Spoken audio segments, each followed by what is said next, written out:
ዷል ያልተወደደ ነገር የለም። ስጋ መብላት ብርቅ ነው። ስጋ መብላት ለድሃው ብርቅ። 2 ወር ስቆይ ምን አስደሰተኝ? ምን ተደሰትኩኝ? በምን ከፋኝ? ትንሽ የተወሰነች 1-2ቷን ነው የምነግራችሁ ዘርዝሬ። በሀገራችን ዕቃ፣ በሀገራችን ጌጣጌጦች፣ በሀገራችን አልባሳቶች መዘነጥ ይኖርብናል። በእውነት ይህንን ወድጄ ይዤ መጥቻለሁ። የባህል ልብሳችን ተጠቀሙ። ጤናችንን በቤታችን እናድርግ ነው የምለው። እንግዲህ ቀምሼ ልንገራችሁ።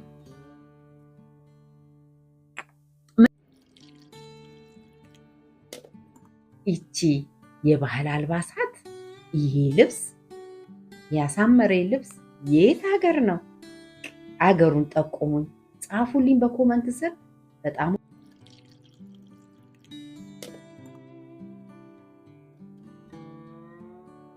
ሰላም፣ እንዴት ናችሁ? እኔ ልዑል እግዚአብሔር ይመስገን በጣም ደህና ነኝ። ኢትዮጵያኖች፣ ኤርትራውያኖች በሙሉ በመላ ዓለም ላይ ያላችሁ የጄሪቱ ተከታታዮች በሙሉ እንዴት ናችሁ? እኔ ክብር ለእናትና ልጁ በጣም ደህና ነኝ። እንዴት ናችሁ? ሁሉ ሰላም ነው? እንግዲህ ዛሬ ደግሞ እዚህ ጋር የምታዩት ምን ሻይ ይመስላችኋል? እዚህ ጋር ይህ ሻይ በጣም ለጤና የሚጠቅም በጓራችን በሚገኝ በኮሰረት የሚዘጋጅ ሻይ ነው። በጣም ቆንጆ፣ ለጤና ለብዙ ጤንነታችን የሚጠቅመን እንዲሁም ደግሞ ለካንሰር ጭምር የሚጠቅም ያልታወቀ መድኃኒትነት ያለው ነገር ነውና እንደዚች 1 ስኒ በቀን ብትጠጡ ጤንነታችሁ ሁሉ የተሟላ እንደሚሆን የማታስቡበት የማትጨነቁበት፣ ለእንቅልፍ ሁሉ ለብዙ ነገር ለስኳር በሽታ ሁሉ በጣም ጠቃሚ ነው። ውዶቼ ተጠቀሙ። ጤናችንን በቤታችን እናድርግ ነው የምለው። እንግዲህ ቀምሼ ልንገራችሁ። ምንም በቃ ቴስቱ እኔ ነኝ ያለ በቃ የሆነ ደስ የሚል ቴስት አለው። የምትወዱት ነው።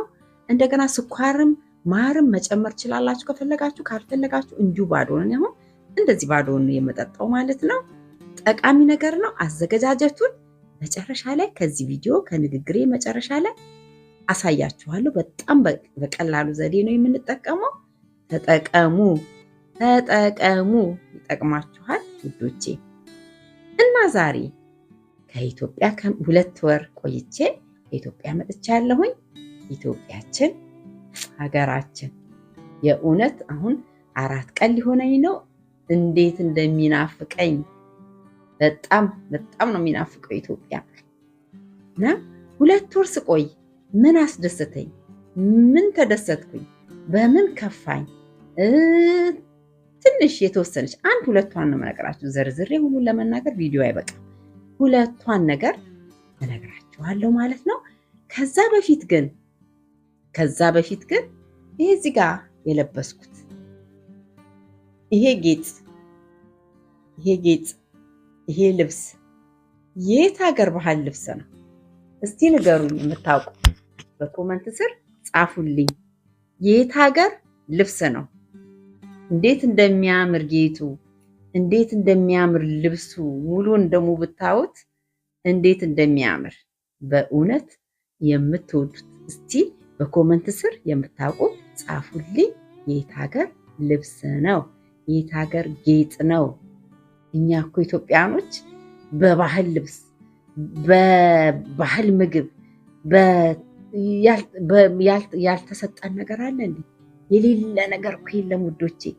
በጣም መኩራት ያለብን በሀገራችን ዕቃ፣ በሀገራችን ጌጣጌጦች፣ በሀገራችን አልባሳቶች መዘነጥ ይኖርብናል። በእውነት ይህንን ወድጄ ይዤ መጥቻለሁ። የባህል ልብሳችንን በጣም ወድጄዋለሁ። እናንተም እንደምትወዱት እርግጠኛ ነኝ። ግን የት ሀገር ልብስ እንደሆነ እባካችሁ ጻፉልኝ። ለሌሎችም ለማያውቁም ይማሩበታል። እንዲሁም ደግሞ እናንተም ከወደዳችሁት ደግሞ እናንተም ገዙታላችሁ። የት ሀገር ነው ጠቆሙኝ ነው የምላችሁ። እንግዲህ ይሄ ሻይ በጣም የሚጠቅመን ለጤና የሚጠቅመን እዛም ኢትዮጵያ ሆኜ ብዙ አረንጓዴ ሻዮችን ሰርቻለሁኝ። በጓራችን ከሚገኙ ነገሮች ብዙ የመድኃኒት ነገሮችን ሰርቻለሁኝ። እንደሚጠቅማችሁ እርግጠኛ ነኝ። አሁንም እችን ሻይ ሰርታችሁ ተጠቀሙ ነው የምለው። ለብዙ ለቆዳ ሁሉ፣ ለፀጉራችን ሁሉ፣ ለውስጥ ለአንጀት ሁሉ የማይሆነው ነገር የለም። አሰራሩን በኋላ አሳያችኋለሁ መጨረሻ ላይ። እንግዲህ ኢትዮጵያ ያለው ምን አስደሰተኝ? ምንድን ነው የተደሰትኩበት ነገር? የመጀመሪያ ኢትዮጵያ ያስደሰተኝ ነገር ቢኖር ትራንስፖርት ስላችሁ ለነዋሪው አይደለም፣ ከውጭ ለሚሄዱ እንዲሁ ገንዘብ ላለው ሰው ያለው የትራንስፖርት ሲስተም ፈረስ የሚባለውን ካምፓኒ ነው። ለምሳሌ እኔ ብዙ የተጠቀምኩት እዛ ስትሄዱ ለመንዳት መኪና ይከብዳል። ስፔሻሊ ለአጭር ጊዜ ለምትሄዱ ሰዎች መኪና መከራየት ወይም መንዳት በጣም ከባድ ነው እና ያስደሰተኝ ነገር ፈረስ ስትደውሉ 5 ሚኒትስም አይቆይም፣ ፈጥኖ ይመጣል። እንደገና ያላችሁበት ቦታ ሆናችሁ ደግሞ የምትፈልጉበት ቦታ ለመሄድ በቃ ወዲያው መደወል ነው። ወዲያው በኦንላይን ሲስተምም ኮንታክት ማድረግ ትችላላችሁ። በስልካችሁም ደውላችሁ ያላችሁበት ቦታ። እኔ ቀን ነበር የምጠቀመው እሱን። አሁን የቤተሰብ መኪና ቤተሰብ ከሚመጣልኝ እኔ እነሱ ናቸው የቀለሉኝ። ለምን የምፈልገበት ቦታ ፓርኪንግ አያስፈልግ ምን አያስፈልግ ያደርሳችኋል። ከዛው ደግሞ እሱን ደውላችሁ የምትሄዱበት ቦታ ትሄዳላችሁ። ሰውን አስቸገርኩላችሁ አትጨነቁም። በቃ ምንም የምትጨነቁበት ነገር የለም። ዋናው ነገር ዘርዝራችሁ ብራችሁን የኢትዮጵያን ብር ቦርሳችሁ ብቻ አይኖር እንጂ ትራንስፖርት ሲስተማቸው በጣም ወድጄዋለሁ፣ ተደስቼበታለሁ ነው የምላችሁ። ሌላው ያስደስተኝ ነገር የቤተ ክርስቲያን ስርዓት። ጠዋት 10 ሰዓት ነው ቤተክርስቲያን የሚገባው። ለቅዳሴ ቀድሞ ያለው ስርዓት በር ላይ ስትገቡ ይሄን ስርዓቱ በጣም ወድጄዋለሁኝ፣ የቤተክርስቲያናችን ስርዓት። ሌላው ቅር ያለኝ ነገር ደግሞ የህዝብ ትራንስፖርት የሰልፉ አይነት። እኔ እውነቴን ያዘንኩበት፣ ልቤን የነካኝ ሰው ልጅ እንዴት ነው እንደዚህ ተሰልፎ ጠዋት ተሰልፈው ማታ ተሰልፈው ቤታቸው ገብተው ስራ ሰርተው እንደገና መስሪያ ቤት ሄደው ስራ ሰርተው በእንደዚህ አይነት ሰልፍ ጊዜው መብቃቱ ራሱ በጣም እየገረመኝ ነው። ይሄ በጣም ያሳዘነኝ ነገር እውነቴን ነው የምነግራችሁ። ሌላው ትንሽ ቅር የሚለኝ ነገር አዛውንትን፣ ደካሞችን፣ እርጉዞችን ማክበር እንደ ድሮ ቀርቷል። አንዳንድ ቦታ ላይ ያየሁት ደካሞችንና ሽማግሌዎችን፣ እርጉዝ ሴቶችን ድሮ ቁጭ ብካልንም ተነስተን አክብረን ነው። ትራንስፖርትም ላይ ቅድሚያ ተሰጥቷቸው ነው። እንደው ይቺ ፓርት ግን እንዳየኋት ቀስቀስ ብላለች። ይሄ ነገር እንደ ድሯችን እንደ ኢትዮጵያችን ድሮ እንደነበረው ክብር ለአዛውንት፣ ለሽማግሌዎች፣ ለደካሞች፣ ለእርጉዞች የምንሰጠው ቅድሚያ የምንሰጣቸው ነገሮች አሁንም ተመልሰው ቢመጡ በጣም ደስ ይለኛል። በእውነት ትንሽ እዚህ ላይ ቅር ያለኝ ነገር አለ። በሌላ በኩል እኔና እናንተ ውጭ ሀገር ላይ ኢትዮጵያ ችግር ነው። ኢትዮጵያ በቃ እዚህ ጠዋት ማታ የምናየው ዩቲዩብ ነው የምናየው ፌስቡክ ነው እና ትንሽ ነገር ስናይ የምንጨነቀው ስለ ኢትዮጵያ ጠዋት ማታ የምናወራው የምናወጣው የምናወርደው እዛ የለም። እኔ የታዘብኩት ነገር በእኔ አካባቢ ወይም በእኔ ቦታ በእኔ ሰፈር አካባቢ ያንን ነገር እኛ እንደምንጨነቀው እዛ አይጨነቁም። ኑሯቸውን ነው የሚኖሩት። በቃ ኑሯቸውን ሁሉም ወጥቶ ወደ ስራው ነው፣ ቢዚ ናቸው፣ ሩጫ ነው። ያንን የሚያወሩበት ያንን የሚያዩበት ጊዜ የሚላቸው። እኔና እናንተ ግን እዚህ ውጭ ሀገር ያለ ነው ጠዋት እንነሳና ዩቲዩብ ላይ ፌስቡክ ላይ ያለችዋን ነገር እናይና አገር ተተረማመሰ፣ አገር ተደበላለቀ፣ አለቁ፣ ደቀቁ፣ ሞቱ ስንል ነው የምንውለው። ያንን ነገር እኔ ታዘብኩት ነገር እዛ አገር ላይ ይሄ የለም። እግዚአብሔር ይወቀው። ሌላው ደግሞ የኑሮ ችግር፣ የኑሮ ውድነት ውዶቼ ጣሪያ ነበር። እኔ መንግስት እንዴት አድርጎ እንደሚያስተካክለው እግዚአብሔር ነው የሚያውቀው። ሁሉ ነገር ውድ ነው። ውድ ያልሆነ ነገር ጠይቁኝ አንድ ነገር የለም። ሁሉ ነገር ውድ ነው። በቃ እኛ ለአንድ ወር ለሁለት ወር ሄደን ነው ስፐንድ የምናደርገው ወይ ደግሞ እናጠፋው። ነዋሪው እንዴት ነው የሚኖረው ብዬ ሳስበው እኔ ሁሉ ደስተኛ ነው። ደግሞ እንዲሆነው ያየሁት ነገር ሁሉ ሰው ደስተኛ፣ ይስቃል፣ ይጫወታል፣ ያወራል። ስለ ችግሩም የሚያወራ ሰው የለም። በቃ እኔ ተዋህዷቸዋል። አዶኖ ግራን የገባኝ ለእኔ በጣም ኑሮ ተወዷል። መንግስት እባካችሁ መንግስት አካባቢ ያላችሁ እባካችሁ የኑሮውን ውድነት ለዛ ለድሃ ህዝብ ቢስተካከልለት ኢትዮጵያችን በእውነት ግን ኑሮ በጣም ከብዷል። እያንዳንዱ ነገር ተወዷል እና እባካችሁ መንግስት ይህንን ቢያይና ህዝቡን ቢያረጋጋው የኑሮውን ውድነት በጣም ኢትዮጵያችን ሰላም ትሆናለች።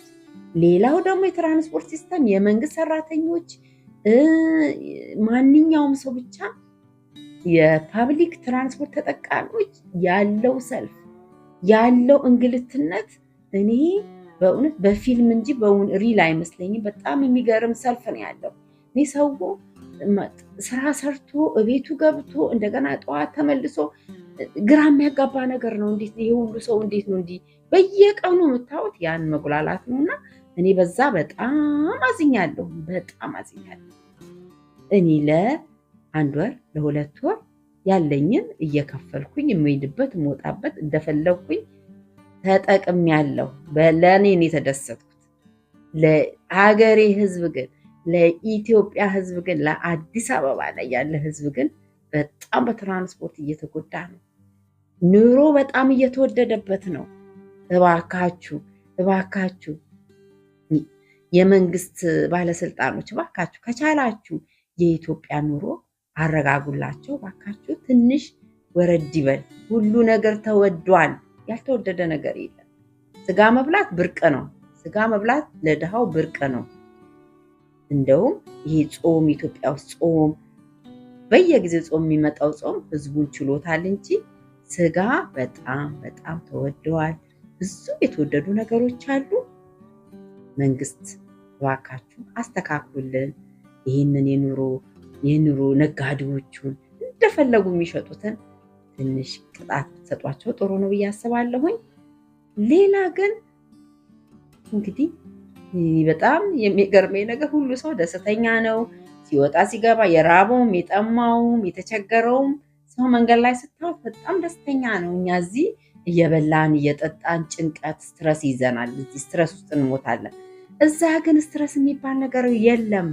ይሄ ነገሩ ደግሞ ደስ ብሎኛል። በአንድ በኩል ሰው ሰላም ይኖራል። በቃ ድህነቱን ተቋቁሞት እየኖረ ነው። መከራውን ተቋቁሞ እየኖረ ነው እና ትንሽ ቅር ያሰኘኝ ይቺ የኑሮዋ ውድነት የትራንስፖርቱ የምኑ በጣም የሚያሳዝን ነው። ሌላው ከተማው ተሻሽሏል። ከተማው ተለውጧል። በጣም አስፈላጊ ነገር ነው። ለቱሪስት አትራክሽን ጥሩ ነው። ሀገራችን ብዙ ገቢ ታገኛለች። መሰራቱ ጥሩ ነገር ነው። በጣም ጥሩ ነገር ነው። ግን ያ እንዳለ ሆኖ ለነዋሪው ደግሞ ኑሮውን የሚበላውን የሚጠጣውን አስተያየት ተደርጎ ቢስተካከል እያስባለሁኝ ውዶቼ። በተረፈ እንግዲህ ብዙ አላብዛባችሁ፣ በቁጥር ነው እንጂ ሁሉንም ችግሩን ሁሉ እናውራ ብንል ተወርቶ አያልቅም። ግን አሁን ችግር የምናወራበት ሰዓት አይደለም። ሌላውን ዋናው ሀገራችን ሰላም ትሁን። ሰላም እምዬ ሰላም ትሁን። የተጣሉ ወንድምና እህቶች ይታረቁ። የተጣሉ ወንድማማቾች ይታረቁ። ጦርነቱ ቆሞ ሀገራችን ፍቅርና ሰላም ትሁን።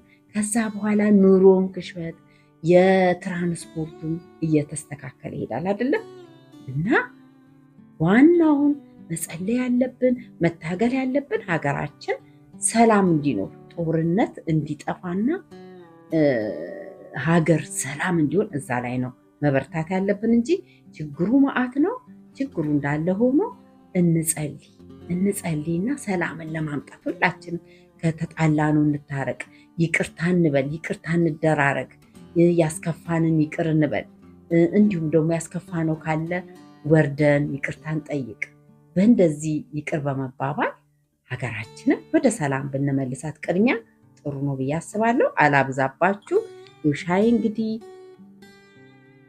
ይህን የኮሰረት ሻይ ተጠቀሙ። እንዲሁም ደግሞ ይቺ የባህል አልባሳት፣ ይሄ ልብስ ያሳመረ ልብስ የት ሀገር ነው? አገሩን ጠቁሙኝ፣ ጻፉልኝ በኮመንት ስር። በጣም ወድጀዋለሁ። እናንተም እስቲ አገር ቤት ያላችሁ ተጠቀሙ። በሀገራችሁ አልባሳት፣ በሀገራችሁ ጌጣጌጥ ተጠቀሙ። ውብ ነው ሀገራችን። የየሀገሩ ትራዲሽን፣ የየሀገሩ ምግብ፣ የየሀገሩ ልብስ። እኔ በእውነት አልጠግብ ያልኩት ጌጣጌጥ ወዳለው፣ ልብስ ወዳለሁ። የሀገራችን አልባሳት፣ የሀገራችን ጌጣጌጥ በጣም በፍቅር ወድጃለሁኝና እችን እንግዲህ ይኸው ለዛሬ ጻፉልኝ። የት ሀገር ልብስ ናት? ሌሎችም ይማሩ፣ የማያውቁ ይማሩ፣ እንዲሁም እኛም እንማማር ማለት ነው። እንግዲህ ለዛሬ ይኸው በኮሰረት ሻዩን ከዚህ ቀጥሎ እንግዲህ ታውታላችሁ። አዘገጃጀቱ በጣም ቀላል ነው። ተጠቀሙ። እስካሁንም የሰራኋቸው በጓሮ አትክልቶቻችን፣ በጓሮ መድኃኒቶቻችን፣ በሀገር ባህል መድኃኒቶቻችን ራሳችንን እንጠብቅ። ውድ መድኃኒት ሳንገዛ፣ ውድ ቅባት ሳንገዛ፣ ውድ የፀጉር ትሪትመንት ሳንገዛ ባለን በቤታችን በሀገራችን እንጠቀም ነው የምለው። እንግዲህ በሌላ ስራ ደግሞ በሌላ ቪዲዮ ተመልሼ እመጣለሁ። ለዛሬ ይኸው በኮሰረት ሻይና ይችን የባህል ልብስ የት ሀገር እንደሆነች ጻፉልኝ እያልኩኝ አሁን ወደ ሻዩ እንዴት እንደሰራሁት እናያለን ማለት ነው። አመሰግናለሁ። እንግዲህ እንደዚህ ኮሰረቱን የደረቀ ኮሰረት ያው እኔ ከሀገር ቤት ነው ያመጣሁት። ከሀገር ቤት ስታመጡ እንግዲህ አጥባችሁ አድርቃችሁ በደንብ አዘጋጅታችሁ ለውጪ ለሚሄድ እንደዚህ አዘጋጅተን ማምጣት እንችላለን ማለት ነው። ይሄው ያ ይዤ የመጣሁት ኮሰረት አለኝ። አሁን የምጠቀመው እንግዲህ የደረቀውን ኮሰረት አንድ የሾርባ ማንኪያ ለ3 የቡና ስኒ ለ4 የቡና ስኒ የሚሆን ውሃ የፈላ በሽክትላችን ውሃ እናፈላና እዚህ ውስጥ እጨምራለሁ ማለት ነው። ይሄ ከማፍላቱ ይሄኛው ዘዴ ከኮሰረት ውስጥ ያለውን ቫይታሚን በቀላሉ እንድናገኘው ይረዳናል። ሁለተኛ ነገር ሲፈላ የሚያስፈልጉንን ንጥረ ነገሮች በማፍላት ተኖ ሊሄድ ስለሚችል ውሃው ባይፈላና በፈላ ውሃ እንደዚህ ለ3-4 ሚኒት መዘፍዘፍ ይቻላል ማለት ነው። አሁን እንደዚህ የፈላ ውሃ ከጨመርኩኝ በኋላ ለ2 ለ3 ለ4 ደቂቃ እንደዚህ እናቆየዋለን። ውሃውና ኮሰረቱ እንዲዋሃድልን ማለት ነው።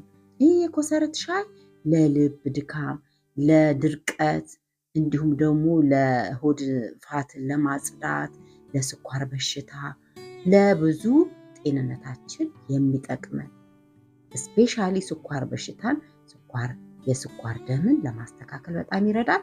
እንዲሁም ደግሞ ለደም ብዛት ራሱ ደማችንን ለማስተካከል በጣም የሚረዳን ነገር ነው። ለድርቀት ደግሞ የሆድ ድርቀት እንዳይዘን ይህንን ሻይ በመጠጣት ሆዳችንን ድርቀት ማስተካከል እንችላለን ማለት ነው። እንግዲህ በዚህ ሻይ ላይ ማጣፈጫ ከፈለጋችሁ ማርን ወይም ደግሞ ስኳርን መጠቀም ይቻላል። እንደኔ ግን ባዶውን ብንጠጣው ራሱ ቴስቱ በጣም ቆንጆ የሚጣፍጥ ቴስት ነው ያለው። አፍልታችሁ ይሄንን በሳምንት 2 ቀን 3 ቀን ብትጠቀሙ ጥሩ ነው ብዬ አስባለሁ። እንዲሁም ደግሞ በቀን 2 የቡና ስኒ ሻይ ይህን ብትጠጡ የስኳር በሽታ የስኳር መጠኑን የማስተካከል አቅሙ ከፍተኛ ነው። እንዲሁም ደግሞ የሆድ ድርቀትን በጣም ይከላከልልናል። ለብዙ ያው ቪዲዮ ስለማይበቃ ነው እንጂ ለብዙ ነገር መድኃኒትነት አለው የኮሰረት ሻይ። ይህንን እንግዲህ የነገርኳችሁ በከፊል ሆርሞኑን ሁሉ የማስተካከል አቅሙ ከፍተኛ ነው። በአጭሩ ያለውን የነገርኳችሁ እያፈላችሁ የኮሰረትን ሻይ ብትጠቀሙ በቤታችሁ ጤንነታችሁን ትጠብቃላችሁ ማለት ነው። አሁን እንደዚህ 1 ሲኒ፣ 2 ሲኒ፣ 3 ሲኒ ይወጣል ማለት ነው። ቤተሰቦቻችሁ ከ5 ከ6 ዓመት በላይ ያሉ ልጆችንም ይህንን ሻይ ቢጠቀሙ ለጤንነታቸው በጣም ጠቃሚ ነውና ብትጠቀሙ ጥሩ ነው ብዬ አስባለሁ። በዚህ አጋጣሚ ጥያቄ ካላችሁ በኮመንት ስር አስቀምጡልኝ። እንዲሁም የምሰራላችሁ ነገሮች ካሉ እንዲሁም በኮመንት ስር ጠቁሙኝ፣ እሰራላችኋለሁኝ። ይሄ እንግዲህ በቤታችን በቀላሉ በምናገኘው በጓሮ አትክልቶቻችን የምንጠቀመው ጤናችን የምንጠብቅበት የሻይ አይነት ነውና ተጠቀሙ የምለው። በተረፈ በዛሬው ቀን ወደ ቻናል የገባችሁ ዶላን ክሊክ በማድረግ ኦል የምትለዋን ክሊክ በማድረግ ቤተሰቤን እንድትሆኑ በትህትና ጠይቃለሁ። ነባሮች ስለምታበረታቱኝ ከልብ አመሰግናለሁ። በተረፈ በሌላ ስራ በሌላ ቪዲዮ እስከምንገናኝ ድረስ ለዛሬ በዚህ ሰናበታችኋለሁ። ኢትዮጵያኖች፣ ኤርትራውያኖች በመላ ዓለም ላይ ያላችሁ በጣም ነው የምወዳችሁ። ዘመኑ የተባረከና የተቀደሰ ዘመን እንዲሆንልን እየተመኘው ሰናበታችኋለሁኝ። ባይ። ይቺ የባህል አልባሳት ይሄ ልብስ ያሳመረ ልብስ የት ሀገር ነው?